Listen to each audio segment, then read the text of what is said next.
할렐루야, 반갑습니다. 오늘 말씀은 적지 않게 위로를 받았더라 라는 제목으로 말씀 나누겠습니다. 함께 찾아보실 말씀은 사도행전 20장 1절부터 12절 말씀입니다. 소요가 그침에 바울은 제자들을 불러 권한 후에 작별하고 떠나 마게도냐로 가니라. 그 지방으로 다녀가며 여러 말로 제자들에게 권하고 헬라에 이르러 거기 석 달 동안 있다가 배 타고 수리아로 가고자 할 그때에 유대인들이 자기를 해하려고 공모함으로 마게도냐를 거쳐 돌아가기로 작정하니 아시아까지 함께 가는 자는 베레아 사람 부로의 아들 소바더와 데살로니가 사람 아리스다고와 세군도와 더벳 사람 가이오와 및 디모데와 아시아 사람 두기고와 드로비모라. 그들은 먼저 가서 드로아에서 우리를 기다리더라. 우리는 무교절 후에 빌립보에서 배로 떠나 닷새만에 드로아에 있는 그들에게 가서 이레를 머무니라. 그 주간의 첫날에 우리가 떡을 떼려 하여 모였더니 바울이 이튿날 떠나고자 하여 그들에게 강론할세 말을 밤중까지 계속하매 우리가 모인 윗다락에 등불을 많이 켰는데 유두고라는 청년이 창에 걸터 앉아 있다가 깊이 졸더니 바울이 강론하기를 더 오래 하매 졸음을 이기지 못하여 3층에서 떨어지거늘 일으켜보니 죽었는지라. 바울이 내려가서 그 위에 엎드려 그 몸을 안고 말하되 떠들지 말라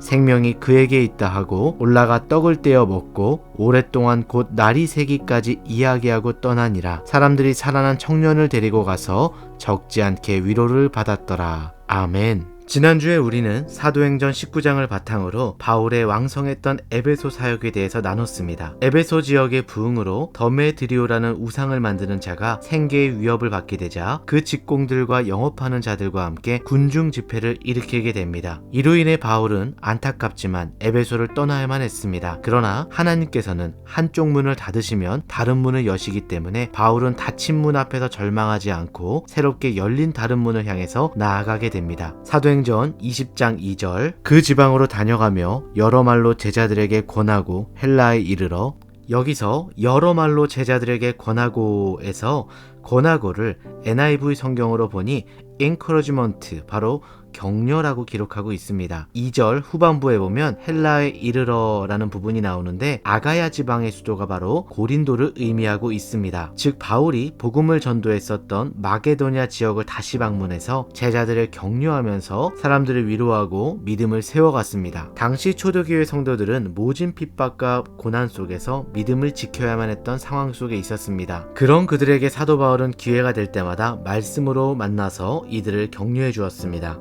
이렇듯 영적 리더는 하나님의 힘으로 사람을 격려하고 세우는 사람입니다. 목자님들을 만나고 함께 교제하고 기도하면 양원들이 영적으로 위로와 격려를 얻고 살아나야 되는 것입니다. 세상을 이기고 능히 감당해낼 용기와 힘을 받게 되는 것입니다. 오늘 우리가 함께 기도하며 하나님의 말씀을 선포할 때 지쳐있는 자가 용기를 얻게 하시고 사망과 어둠의 권세가 떠나가게 하시며 용기를 잃은 자가 능력을 얻게 하시고 질병은 당한 자가 질병이 낫게 하시며 상한 마음이 치유를 얻고 하나님의 능력으로 다시 일어서서 세상 속으로 담대하게 나갈 수 있는 그런 놀라운 은혜가 여러분에게 임하시기를 주님의 이름으로 축원합니다. 사도행전 20장 3절 거기 석 달 동안 있다가 배 타고 수리아로 가고자 할 그때에 유대인들이 자기를 해하려고 공모함으로 마게도냐를 거쳐 돌아가기로 작정하니 이렇게 고린도에서 석 달 동안 사역한 바울이 이제는 수리아로 가고자 하는데 뜻밖의 상황이 생기게 됩니다. 이번에도 배를 타고 항해를 하려고 하는데 바울을 암살하려는 음모를 듣게 되었습니다. 1차, 2차, 3차 여행 가운데 어디를 가나 바울을 핍박하고 죽이러 따라다니는 사람들이 있었습니다. 이로 인해 바울은 배를 타고 건너가면 간단한 선교의 여정을 육로로 가면서 엄청나게 돌아가야만 했습니다. 그러면서 들리게 된 것이 바로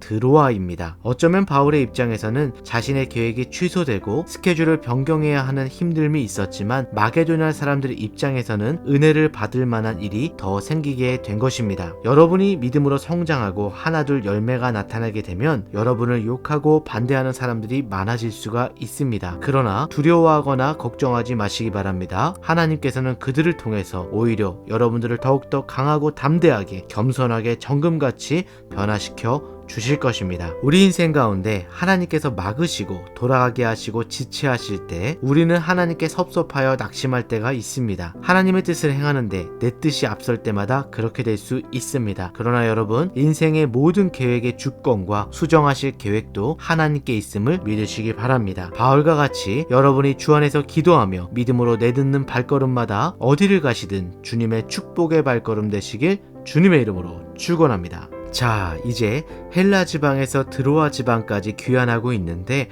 예루살렘 교회에서 큰 기근이 났습니다. 그때 바울과 함께 각 교회의 지역 대표자들이 바울과 함께 동행하였습니다. 그래서 예루살렘 교회를 돕기 위한 헌금을 각 지역 교회에서 감당하게 되었습니다. 그렇게 바울이 육로로 드로아로 가는 바람에 빌립보에서 누가와 합류하게 되었고, 이 모든 것이 합력하여 선을 이루는 하나님의 뜻을 깨닫게 되었습니다. 사도행전 20장 6절, 우리는 무교절 후에 빌립보에서 배로 떠나 닷새만에 드로아에 있는 그들에게 가서 이래를 머무니라. 바울이 드로아에 들렸다는 말을 듣고 사람들이 모였습니다. 그 유명한 바울 선생님이 이곳에 오셨는데 우리 함께 말씀을 듣자 하는 마음으로 부흥사경회가 열리게 된 것입니다. 여러분, 초대교회 성도들은 목회자가 아주 귀했습니다. 헤어지면 언제 다시 만나게 될지 모르는 것이었습니다. TV나 라디오, MP3가 없었습니다. 복음의 메시지는 지금 듣지 못하면 영원히 못 듣는 것이었습니다. 그렇다 보니 그들 안에 말씀에 대한 절박함과 갈급함이 있었습니다. 그래서 배우는 자나 가르치는 자나 내일이 없는 것처럼 은혜의 시간을 보냈다는 것입니다. 이 갈급함이 있는 사람에게 하나님의 은혜가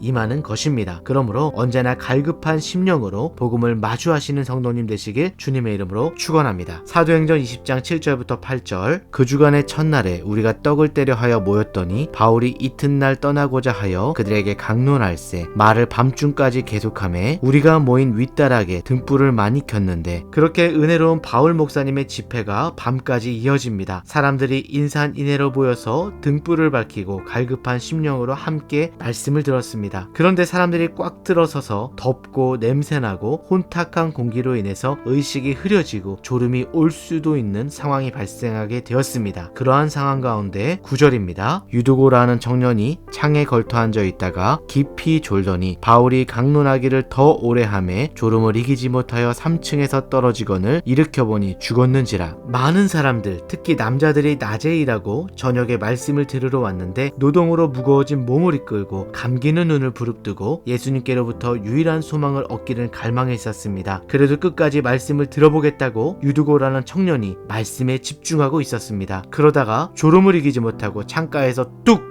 떨어져 죽게 되는 불상사가 일어나게 된 것입니다. 3층 높이에서 떨어졌으니 목이 부러졌거나 뇌진탕으로 죽었을 것입니다. 그때까지 은혜롭고 뜨겁던 예배의 분위기는 완전히 뒤집히고 말았습니다. 성도들의 울음소리와 비명소리에 순식간에 혼돈의 도가니가 되어버렸던 것입니다. 어떤 사람들은 죽은 게 아니라 기절한 게 아닐까 할 수도 있었지만 사도행전을 기록한 누가가 의사였기 때문에 그의 사망 진단은 더욱더 확실했습니다. 은혜의 자리로 나왔다가 은혜는커녕 한 청년이 죽어버렸으니 상황은 완전히 전혀 원치 않는 방향으로 진행되고 있었던 것입니다. 이미 사람들은 몰려서 죽음을 애통해하며 격동하고 있었습니다. 그러나 어떠한 문제, 어떠한 상황이든 마지막 해결자는 하나님이시라는 것을 믿으시기 바랍니다. 주님께서는 이것을 알게 하시려고 유도고의 사건을 허락하셨습니다. 사도행전 20장 10절, 바울이 내려가서 그 위에 엎드려 그 몸을 안고 말하되 떠들지 말라, 생명이 그에게 있다 하고, 그때 바울이 즉시 내려가서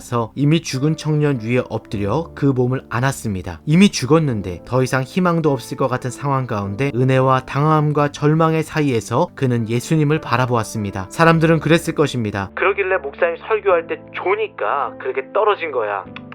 아니야. 목사님 말씀이 너무 졸려서 유두고가 떨어질만 했어. 이거는 목사님 책임이야. 아니야. 안전수칙을 정했어야지. 누가 이런 위험한 곳에서 집회를 하자고 했어? 그렇게 등등 여러가지 생각과 말들이 난무했습니다. 그때 자기 멋대로 떠드는 군중들에게 떠들지 말라! 생명이 그에게 있다. 어찌 인간의 눈으로 이 상황만 바라보고 절망하여 떠들어대느냐. 곧 예수님의 능력이 그에게 임하게 될 것이고 살게 될 것이다. 그러니 함부로 떠들지 말라. 이렇게 이야기한 것입니다. 바울은 능력이 없었지만 예수님의 마음으로 그 문제를 기도로 끌어안는 그 순간 하나님이 말씀하시고 그에게 확신을 주셨던 것입니다. 그것을 바울이 느끼고 그대로 사람들에게 전한 것입니다. 바울은 바로 그 문제를 온몸으로 끌어안고 기도와 사랑으로 예수님께 문제를 가져갔습니다. 그리고 바울이 간절히 기도할 때 그때 떨어져 즉사했던 유두고의 생명이 그에게 돌아왔습니다. 여러분, 그렇습니다. 하나님의 사람의 입술에는 권세가 있는 줄 믿습니다. 하나님 앞에 확신을 가지고 기도할 때 하나님께서 응답하시는 것입니다. 하나님이 하실 것이다, 살아날 것이다, 생명을 선포하고 치유와 회복을 선포하면 실제적으로 그렇게 될 줄 믿으시기 바랍니다.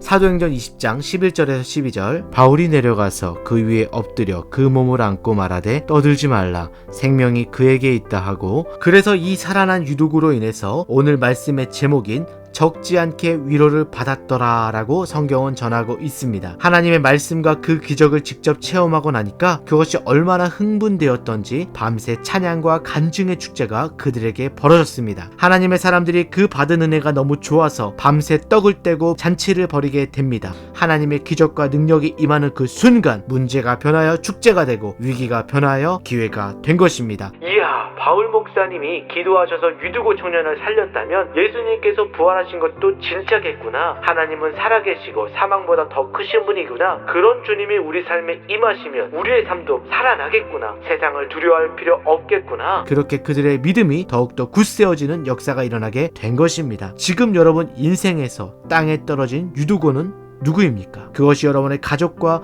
자녀와 남편과 자신일 수 있을 것입니다. 그러나 그 앞에서 당하거나 낙심하지 마시고 사망 권세를 이기신 능력의 예수님의 이름으로 다시 살아나기를 축원합니다. 사도행전 20장 22절부터 25절 그리고 31절 읽겠습니다. 보라, 이제 나는 성령에 매여 예루살렘으로 가는데 거기서 무슨 일을 당할지 알지 못하노라. 오직 성령이 각 성에서 내게 증언하여 결박과 환난이 나를 기다린다 하시나 내가 달려갈 길과 주 예수께 받은 사명 곧 하나님의 은혜의 복음을 증언하는 일을 마치려 하면은 나의 생명조차 조금도 귀한 것으로 여기지 아니하노라. 보라, 내가 여러분 중에 왕래하며 하나님의 나라를 전파하였으나 이제는 여러분이 다 내 얼굴을 다시 보지 못할 줄 아노라. 그러므로 여러분이 일깨어 내가 3년이나 밤낮 쉬지 않고 눈물로 각 사람을 훈계하던 것을 기억하라. 아멘. 바울이 드로아를 떠나 밀레도에서 에베소 교회 장로들을 불러서 마지막 고별하는 설교의 내용입니다. 이후로 이들은 다시는 바울을 육신으로 만나지 못하게 됩니다. 바울이 3년 동안 매일 복음을 전할 때 이 에베소 교인들은 이 사실을 알고 있었을까요? 오늘도 매일 복음을 전하고 듣는 이 시간이 얼마나 귀한 시간인지 그것을 깨닫는 사람들은 많지 않습니다. 사랑하는 성도 여러분, 복음의 문이 항상 열려있는 것은 아닙니다. 은혜 받을 기회가 내일 또 온다고 보장할 수 없습니다. 하나님의 은혜는 날마다 있는 것이 아닙니다. 우리는 이 은혜의 시간을 절대로 놓쳐서는 안 됩니다. 그 은혜의 시간이 닿치기 전에 예배의 자리, 은혜의 자리를 놓치지 않고 우리는 날마다 도전해야 하는 것입니다. 오늘 이 사도 바울과 같이 우리에게 주시는 은혜를 놓치지 않고 말씀 속에서 위로와 용기를 얻는 복된 여러분 되시길 주님의 이름으로 축원합니다. 사도행전 20장 36절부터 38절 이 말을 한 후 무릎을 꿇고 그 모든 사람들과 함께 기도하니 다 크게 울며 바울의 목을 안고 입을 맞추고 다시 그 얼굴을 보지 못하리라 한 말로 말미암아 더욱 근심하고 배에까지 그를 전송하니라. 아멘. 참으로 가슴이 뭉클한 장면입니다. 우리 믿는 자들은 어떻게 살다가 어떻게 헤어져야 될까요? 이 바닷바람이 불어오는 밀레도 해변가에서 바울과 장로들이 서로 무릎을 꿇고 기도하였을 것입니다. 아마도 바울은 장로들에게 안수기도를 부탁했을 것입니다. 그리고 바울 또한 장로들을 위해서 간절히 기도했을 것입니다. 주님께 앞으로의 사역과 여정과 그 인생을 맡겨드리는 그 절박한 심정으로 서로가 서로를 위해서 중보했을 것입니다. 그리고 헤어지는 그 안타까운 슬픔이 교차하는 순간이었을 것입니다. 그렇습니다. 언젠가 우리는 그렇게 헤어질 수 있습니다. 각자 가는 길이 다른 것 같지만 우리가 주님을 따르기 위해서 다시 보지 못하는 순간을 맞이하게 될 수도 있습니다. 그런 시점이 왔을 때 우리는 이렇게 함께 기도해야 할 것입니다. 주님, 우리는 곧 다시 만날 것입니다. 그리고 곧 다시 보게 될 것입니다. 지금 이 땅에서는 다시 보지 못하게 되는 헤어짐과 그런 아쉬운 이별이 있다 할지라도 우리는 저 영원한 천국을 소망하며 천국에서 흰옷 입은 순결한 백성 생명으로 자랑스럽고 영광스럽게 다시 만나게 하여 주시옵소서. 그렇게 기도하는 믿음의 성도님들 되시길 주님의 이름으로 축원합니다. 기도하시겠습니다. 사랑의 하나님, 우리는 내일의 일을 알 수가 없습니다. 행복을 만날지 문제를 만날지